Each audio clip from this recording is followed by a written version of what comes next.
আমি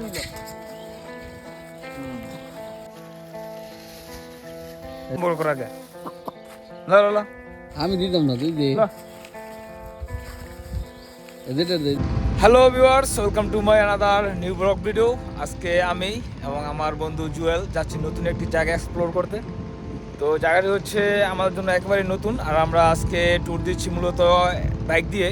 তো নতুন একটি জায়গায় আমরা বলবো না, আপনারা বলবেন যে আমরা কোথায় যাচ্ছি। আজকে আমরা ভিডিও দেখলে আপনারা বলতে পারবেন যে আমরা কোথায় যাচ্ছি। তো চলুন, আমরা এখন আছি একেবারে কাঞ্চন থেকে গাজীপুরের যে বাইপাস রোডের একেবারে মুখে দাঁড়িয়ে রয়েছি।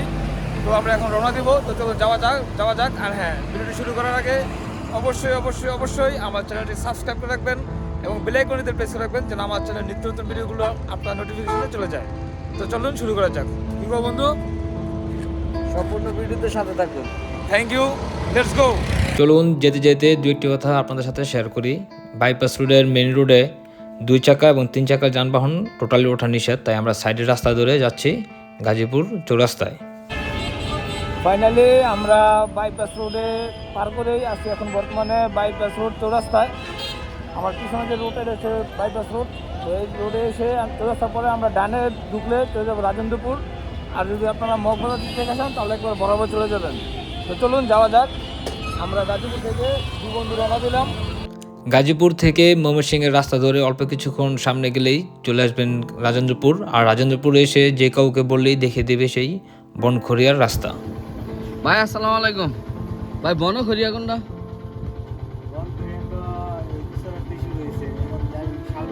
হ্যাঁ, ওই যে বানর টানর যা আছে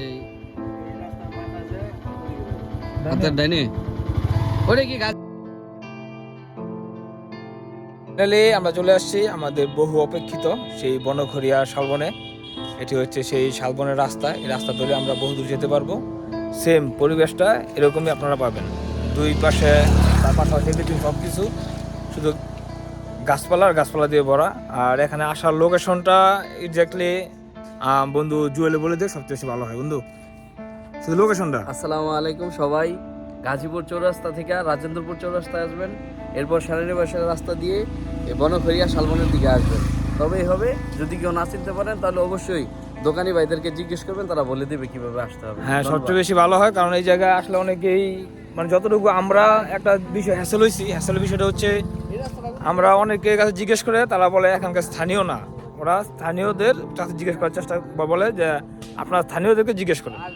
তো আপনারা অবশ্যই চেষ্টা করবেন যে বিষয়গুলো স্থানীয়দের সাথে শেয়ার করতে, তাহলে আপনারা সঠিক লোকেশনটি পেয়ে যাবেন। এখানে আসার পর এখানে এই যে ভাইয়ের সাথে আমাদের পরিচয় হলো। আমার নাম মোহাম্মদ আশিক ভাই। ও আশিক ভাই, ভাই গাজীপুর পল্লী বিদ্যুতের ঠিকাদারি হিসেবে আছে। আমরা এইখান থেকে কতটুকু সামনে গেলে বানর দেখতে পাবো? আপনারা এখন এই জায়গায় অবস্থান করতেছেন, এই এরিয়াটার নাম হচ্ছে বনখড়িয়া। এই রুটটা চলে গেছে আপনার রাজেন্দ্রপুর সেনানিবাসের ভিতর দিয়ে আপনার রাজেন্দ্রপুর ওই রুট আর কি, কাপাসের যে মেন রুটটা আছে ওই রুটে। তো এই রুটেই সচরাচর বানর দেখা যায়। এখন আপনাদের ভাগ্যের বিষয়। এখন যদি আপনাদের ভাগ্য ভালো থাকে আপনারা দেখতে পারবেন অনেক উন্মুক্ত বানর আছে, মোটামুটি অনেক বানর আছে, ছোট থেকে বড় সব ধরনের বানর এই জায়গায় আছে। এটা উন্মুক্ত ঘোরাফেরা করে, যা আপনারা বিকাল টাইমে দেখা বেশি পাওয়া যায়। হ্যাঁ, কোন সময়টা বেশি? বিকালের দিকে। হ্যাঁ। মাঝখানে আপনার ওই সেনানিবাসের গেটের আগের দিক থেকে লক্ষ্য করবেন দুই পাশে। ঠিক আছে দেখতে পারেন যদি ভাগ্য। ঠিক আছে, থ্যাংক ইউ দিলে ভাইয়া। ঠিক আছে ভাইয়া, ভালো থাকবেন। আর আমার চ্যানেল নাম হচ্ছে ভাইয়া জার্নি উইথ আসিফ। অবশ্যই ফেসবুক পেজ এবং ইউটিউব চ্যানেল দুইটাই আছে, একটু দেখে নেবেন। হ্যাঁ, ঠিক আছে ভাই, থ্যাংক ইউ, আসসালামু আলাইকুম। বাটির কাছ থেকে ইনফরমেশন নিয়ে আমরা একটু সামনে যাওয়ার পরেই কিছু বানর আমাদের চোখে পড়ে। তো আমরা তাদেরকে খাবার দেওয়ার জন্য আবার পিছনের দিকে আসি কিছু তাদেরকে খাবার নিয়ে যাওয়ার জন্য। তো আমরা এই দোকানে আসছি এখান থেকে রুটি এবং কলা নিয়ে যাব সেই বানরগুলোর জন্য। ফাইনালি আমরা একটা জায়গায় কিছু বানর দেখা পাইছি। দেখা হচ্ছে শালবনের মাঝখানে এরকম সম্ভবত এখানে কিছু ময়লা ফালানো হয় এবং পুরা দেওয়া হয়। ওই একটু ভিতরেই জুয়েল যাচ্ছে তাদেরকে কলার লোভ দেখিয়ে আমাদের এই রাস্তা পর্যন্ত আনার জন্য। তো সে অলরেডি এক ফানা কলা নিয়ে গেছে। অলরেডি সেখানে মনে হয় 20-22টার মতো কলা আছে। আর এইখানে আমাদের সব কিছু রয়েছে। দেখি জুয়েল আনতে পারে কিনা। যদি আনতে পারে তাহলে আমরা রাস্তা ভিডিওটা করবো, আর না আনতে পারে আমরা ওইখানে যাবো। তো দেখি জুয়েল কি করে, আগে দেখা যাক। Jewel, best of luck. অবশেষে আমরা চলে আসলাম তাদের কাছে। তো আমরা প্রথমে এসে খাবারের লোভ দেখে চেষ্টা করেছিলাম যে তাদের সাথে একটু ভালো বন্ডিং তৈরি করা যায় কিনা, কিন্তু দেখলাম যে না, তারা আসলে আমাদেরকে খুব ভয় পায়। তো দূর থেকে যতটুকু সম্ভব অনেকবার চেষ্টা করতেছে, জুয়েল কিছু খাবার দিয়ে, আমি কিছু খাবার দিয়ে, বারবার চেষ্টা করার পর আমি ফাইনালি একটি বানরকে দেখতে পাচ্ছেন যে খাবার খাওয়াতে পেরেছি। তো বিষয়টি আমার কাছে অনেক ভালো লেগেছে, যেহেতু সে বিশ্বাস করে আমার কাছ থেকে এসে খাবার নিয়ে গেছে। তো আসন্ন ঈদে অনেকেই ছুটি থাকবে, অনেকেই বাসায় বোরিং টাইম পাস করবেন। তো আমি বলবো ঈদে বোরিং টাইম পাস না করে আপনারা গাজীপুর বনখড়িয়াতে চলে আসবেন, তাদের সাথে একটি দিন কাটাবেন। আশা করি আপনাদের অনেক ভালো লাগবে। আর যদি আপনারা কেউ বনখড়িয়াতে আসেন, তাদের জন্য অবশ্যই কিছু না কিছু খাবার নিয়ে আসবেন। এতে দেখবেন আপনার মন ভালো থাকবে, আপনার ঘুরতেও অনেক শান্তি পাবেন। ফাইনালি আমরা এখন একেবারে আমাদের এই বনখড়িয়া শালবনের যে বাইক ট্যুরটি ছিল আমাদের দুই বন্ধুর, এটা একেবারে শেষ প্রান্তে। অল্প করে আজকের দিনটা আমাদের কেমন কাটলো সেটি বলে আমরা এখান থেকে বিদায় নিব। তো বন্ধু, খুবই ভালো লাগছে।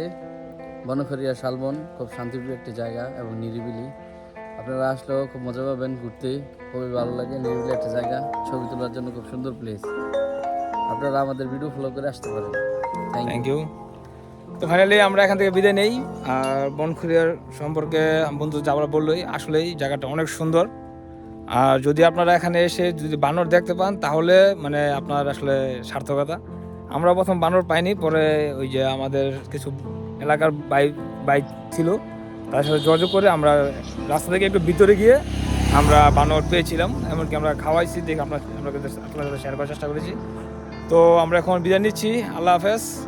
সবাই ভালো থাকুন, সুস্থ থাকুন, আর আমার জন্য দোয়া করবেন, আমরা যেন আবার নিত্য নতুন ভিডিও নিয়ে আপনাদের সামনে হাজির হতে পারি। Thank you.